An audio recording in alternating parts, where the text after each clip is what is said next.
주식 투자를 시작할 때는 잘 느껴지지 않지만 이득이 나기 시작하면 급격하게 부담스러워지는 것, 바로 양도소득세입니다.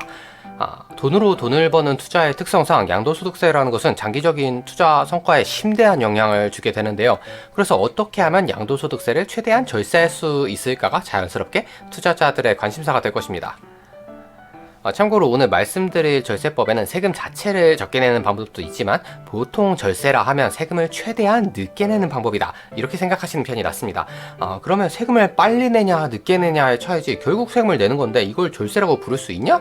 하고 의문을 가지실 수가 있는데요. 이것은 두 가지 측면에서 설명드릴 수 있겠습니다. 우선 여기 왼쪽에 그래프를 보시죠. 어떤 사람이 10,000원을 투자를 해서 10년 동안 연 20%의 수익을 주는 금융상품에 투자를 했다고 가정한 것입니다. 만약에 단리로 투자를 했다고 하면 10,000원의 20%는 2,000원이니까 2,000원씩 10년 동안 20,000원을 벌었겠죠? 그럼 총 30,000원이 될 것입니다. 그리고 복리로 만약에 계산을 한다 치면 매년 1.2배씩 돈이 불어나서 최종적으로 62,000원 정도가 됩니다. 그런데 문제는 우리가 실제로는 이 62,000원을 다 벌 수가 없고요. 우리는 세금을 내죠. 만약에 매년 15.4%씩 배당소득세를 냈다고 치면 62,000원이 아니라 최종적으로 48,000원 정도를 우리가 손에 쥐게 됩니다. 다시 말하면 세금을 꼬박꼬박 내면 세금을 안 냈을 때랑 비교했을 때 30% 정도의 차이가 난다는 것이죠. 그런데 세금은 15.4%씩 냈잖아요. 그것도 총 금액이 아니라 번 돈에 대해서만. 그렇기 때문에 만약에 이렇게 빨간 선처럼 세금을 미루다가 나중에 15.4%를 한꺼번에 내는 사람이 있다 치면은 이 초록색 선처럼 매년 세금을 낸 사람에 비해서 엄청나게 돈이 많아져 있을 것입니다. 다시 말하면 우리가 똑같이 세금을 내더라도 복리 효과를 감안했을 때 최대한 세금을 나중에 내는 것이 훨씬 이득이라는 측면이 되겠습니다. 또 한 가지 측면은 뭐냐면 이 절세법에서는 우리가 주가가 오르는 것만 생각하지 말고 내릴 수도 있다는 것을 항상 생각을 해야겠는데요. 세금은 수익에 매기는 거잖아요. 그리고 손해난다고 보조금 안 줍니다. 그런데 만약에 세금을 미리 냈어요. 그런데 주가가 떨어져서 손실이 났다. 그러면 보조금을 못 받는다고 했잖아요. 따라서 이 경우에는 엄청난 손해가 됩니다. 따라서 세금을 최대한 늦게 내는 것이 절세라는 것을 다시 한번 확인할 수가 있죠. 참고로 이전 영상들에서도 설명을 드렸습니다만 양도소득세 산정은 1년 단위로 끊어서 예를 들어 올해 1월부터 12월까지 발생한 양도소득은 내년 5월에 신고하고 세금을 내는 것입니다.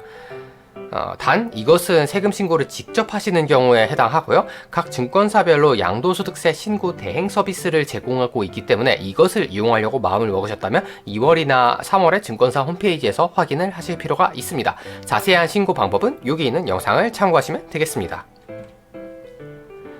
양도소득세 신고 대상은 그럼 누구냐? 일단 전년도 금융자산 양도차익이 250만원 이상인 경우에 신고를 하셔야 됩니다. 사실 250만원 이상이냐 아니냐랑 상관없이 신고를 하시는 것이 원칙이긴 합니다만 양도차익이 250만원 미만인 분들의 경우에는 신고를 안 하셔도 전혀 벌칙이 없기 때문에 사실상 250만원 초과이신 분들만 신고를 해야 된다고 보시면 되겠고요. 단 한국 주식에만 투자하시는 분들이라면 이것은 면세입니다. 그런데 만약에 한국 주식이 아니라 한국에 상장되어 있는 파생형이나 해외 주식 ETF에 투자를 하신 경우에는 어떻게 되느냐? 이 경우에는 양도소득세가 아니라 배당소득세 15.4%를 적용받게 됩니다. 그렇다면 여기서 우리는 벌써 절세법을 하나 발견했죠.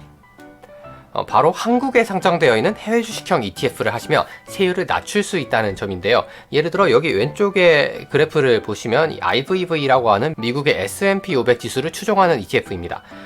반면에 여기 오른쪽에 코덱스 미국 S&P 500H라는 ETF를 보시면 이것도 똑같습니다. S&P 500 지수를 추종하는데요. 다른 점은 뭐냐면 한국 시장에 상장되어 있다는 점입니다.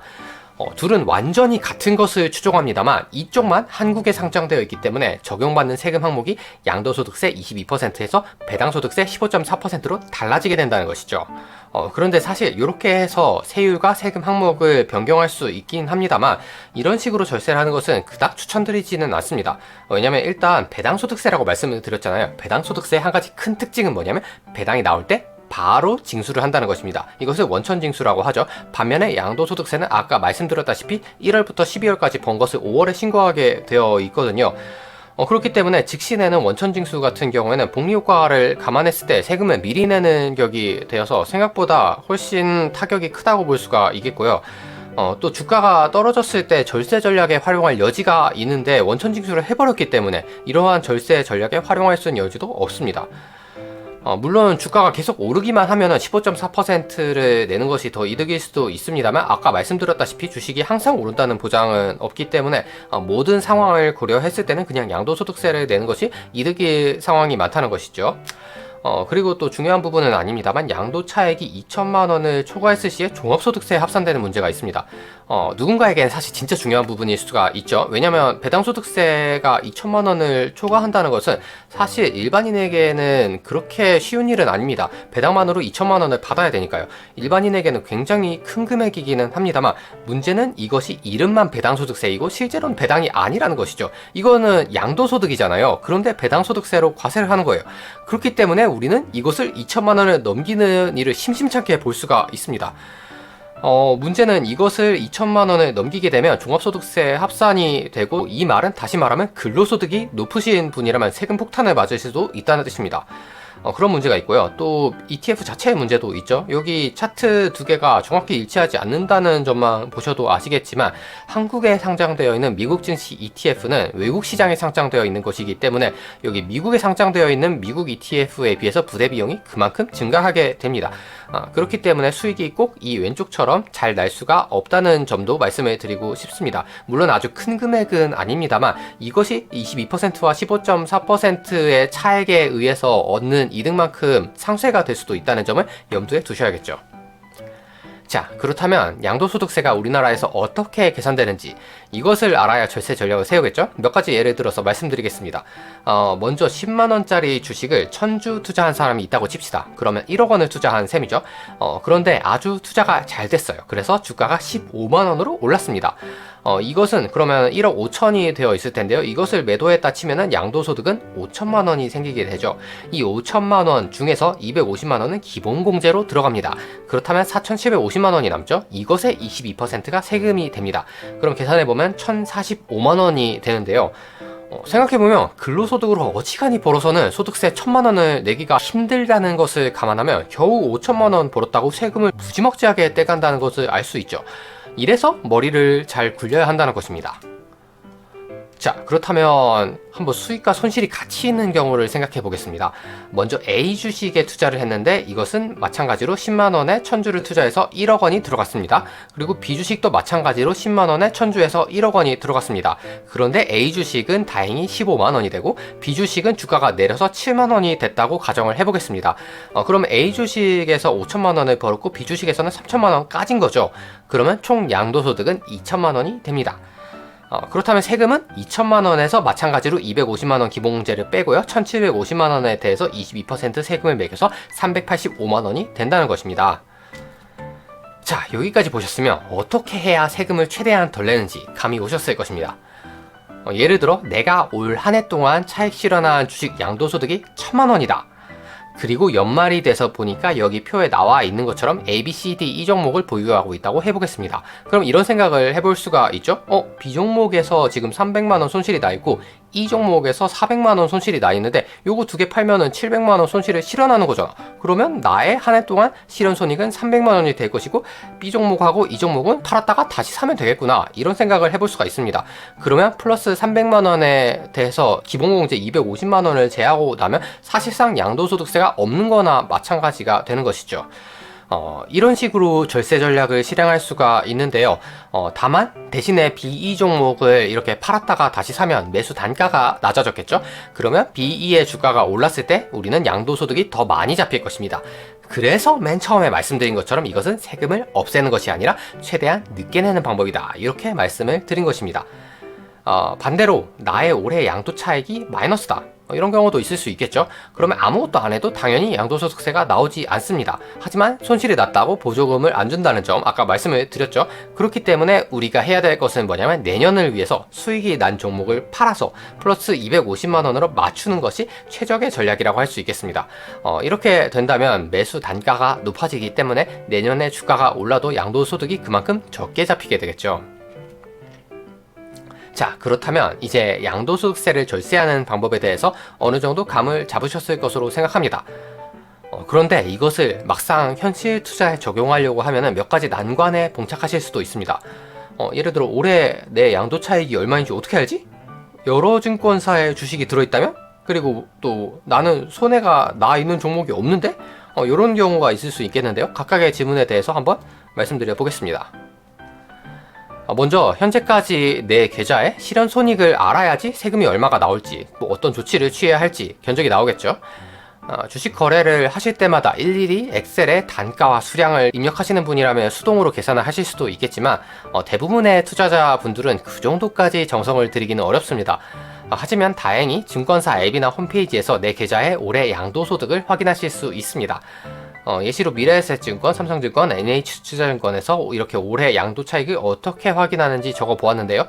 다른 증권사들도 거의 비슷한 곳에 양도 차익 확인 기능이 있기 때문에 잘 찾아보시기 바랍니다. 그리고 만약에 여러 증권사의 주식이 분산되어 들어가 있다면 어떻게 해야 되느냐? 이것은 증권사별로 양도소득과 손해가 나와 있겠죠? 이것을 합산하시면 됩니다. 물론 기본공제 250만원이 있다고 아까 말씀을 드렸는데 이것은 증권사별로 적용이 돼서 각각 250만원을 빼는 것이 아니라 개인별로 적용이 되기 때문에 증권사별 양도소득을 전부 합산을 한 다음에 최종적으로 250만원을 빼야 한다는 점 숙지하시기 바랍니다. 그리고 앞서 말씀드린 방법을 쓰려면 결국 나의 계좌에 이득난 종목하고 손해난 종목을 모두 가지고 있어야 합니다. 하지만 가진 종목이 전부 이득이다 하는 경우에는 사실 할 수 있는 게 없죠. 사실 저도 그렇고 제 채널의 J로그 쇼츠 영상을 보시면서 투자하시는 시청자분들도 아마 이렇다 할 손해나 있는 종목이 없어서 기껏 이렇게 방법을 알아도 써먹지를 못하실 것 같긴 한데요. 이런 경우에는 그냥 최대한 거래 안 하고 내 세금은 뚝딱 갚고 내고 하는 수밖에 없습니다. 여러 가지 편법을 생각해 보기는 했습니다만 이쯤 되면은 절세인지 탈세인지 약간 헷갈리는 측면도 있고 그런 방법들은 비용이 꽤 든다는 문제가 있기 때문에 일단 수백억대 자금을 운용하시는 분이 아니라면 고려할 가치가 그다지 높지는 않긴 합니다.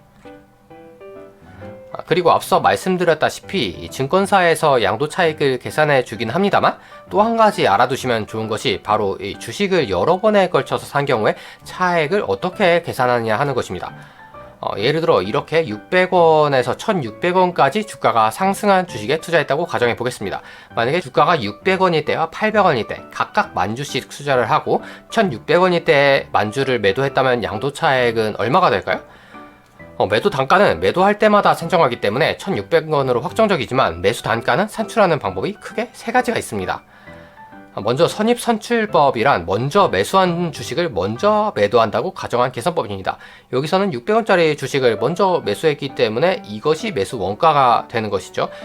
그러면 600원을 1600원에서 빼면은 1000원이 되죠. 그럼 주당 1000원 해가지고 만주하면 1000만원의 양도 차익이 발생하게 되는 것입니다.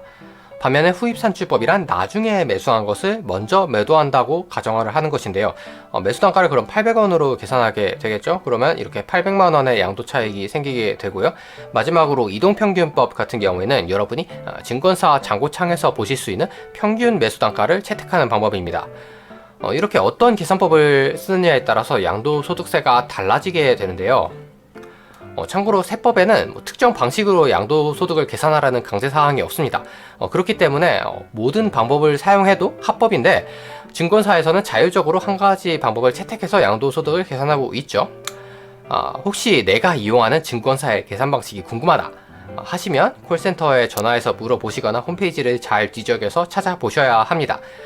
참고로 제가 여기 세 가지 증권사에 대해서는 찾아봤는데요. 미래에셋증권 같은 경우에는 선입선출법을 사용하고 있는데 미래에셋증권이라는 회사가 미래에셋증권과 대우증권이 합쳐진 거죠. 그래서 구대우증권 계좌는 후입선출법을 채택하고 있습니다. 삼성증권 같은 경우에는 선입선출 방법을 채택하고 있는데요. 옛날에 제가 콜센터 전화해봤을 때는 이동평균법이라고 했는데 그 사이에 계산법이 바뀌었더라고요. 그리고 NH투자증권 같은 경우에는 고객이 선입선출과 이동평균법 중에 선택이 가능하다는 굉장히 특이한 점이 있습니다. 그렇기 때문에 이렇게 증권사별로 잘 아셔서 투자를 하시는 것이 좋은 방식이겠고요. 이 중에서 어떤 계산 방식이 투자자한테 유리하냐는 상황에 따라 다릅니다. 아까 보여드린 것처럼 이제 꾸준히 상승한 종목이 있다면 후입선출법이 유리하겠죠. 왜냐하면 나중에 산 것이 평균 매수 단가가 높을 때니까요. 하지만 만약에 내가 어떤 종목을 물타기를 해서 최종적으로 이득을 봤다 하면 선입선출법이 유리할 수도 있습니다. 반면에 이제 양도 차익을 250만 원으로 맞춰야 되는 상황이 있을 수가 있는데 그 경우에는 특정 매수 단가를 필요로 할 수도 있습니다. 이렇게 매수 단가를 내가 원하는 대로 조정하고 싶다 하시면 좋은 방법이 있는데요. 매수를 하실 때마다 같은 성격의 다른 종목을 매수하시는 방법이 있습니다. 예를 들어 미국에 상장되어 있는 S&P 500 ETF는 아까 말씀드린 IVV 말고도 SPY도 있고 VOO도 있거든요.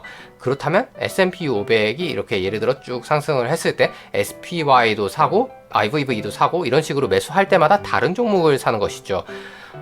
그 다음에 이제 올해 양도 차익이 많이 나올 것 같다. 그러면 이제 IVV부터 파는 거죠. 팔아야 되는 상황이 온다면 말이죠. 그러면 최대한 양도 소득을 적게 산출할 수가 있습니다.